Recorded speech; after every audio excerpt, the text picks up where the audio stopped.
स्वामी प्रसाद मौर्य के साथ खुलकर आए अखिलेश यादव। रामचरितमानस विवाद में स्वामी को आगे बढ़ने के दिए संकेत। स्वामी का विरोध करने वाले सपा नेताओं को पार्टी से निकाला।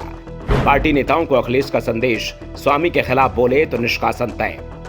रामचरितमानस विवाद पर अब तक अखिलेश का रुख साफ नहीं था। ना तो वो खुलकर स्वामी प्रसाद मौर्य का समर्थन कर रहे थे और ना ही मौर्य के बयान को गलत ही बता रहे थे।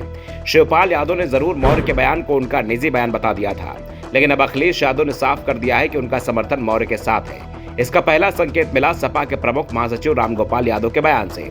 रामगोपाल यादव से जब स्वामी प्रसाद को लेकर सवाल हुआ तो उन्होंने कहा कि स्वामी जैसे लोग पार्टियों की जरूरत होते हैं, वैसे पार्टी में हर तरह का व्यक्ति होना चाहिए। रामगोपाल ने साफ कर दिया कि स्वामी प्रसाद सपा की जरूरत है, तो अखिलेश यादव तो पहले ही पार्टी का राष्ट्रीय महासचिव बनाकर साफ कर चुके थे कि स्वामी की सपा को बहुत जरूरत है।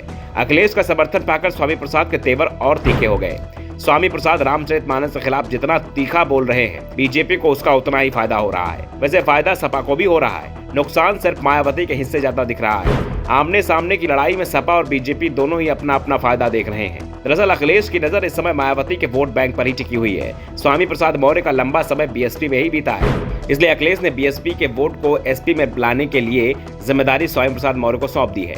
इसके साथ ही अखिलेश ने यह भी साफ कर दिया कि स्वामी प्रसाद का पार्टी में जो भी विरोध करेगा उसे बाहर कर दिया जाएगा, और इसकी शुरुआत उन्होंने रोली मिश्रा और ऋचा सिंह पर एक्शन लेकर भी कर दी है।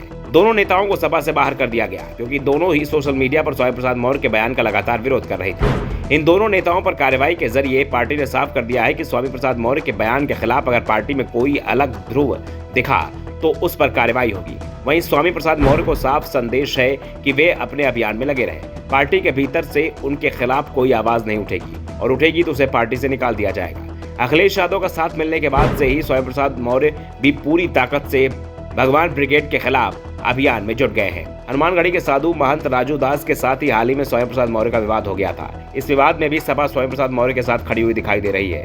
रामगोपाल यादव ने तो मीडिया के सामने खुलकर स्वामी प्रसाद मौर्य का पक्ष लिया है। अखिलेश और रामगोपाल के स्वामी प्रसाद मौर्य के समर्थन में आने के बाद से ही शिवपाल यादव के सुर भी शांत हो गए हैं। वैसे शिवपाल ने स्वामी प्रसाद पर सीधे कोई टिप्पणी नहीं की थी, लेकिन ये संकेत जरूर दिया था कि धर्म ग्रंथों पर बोलते समय थोड़ा संभल कर बोले।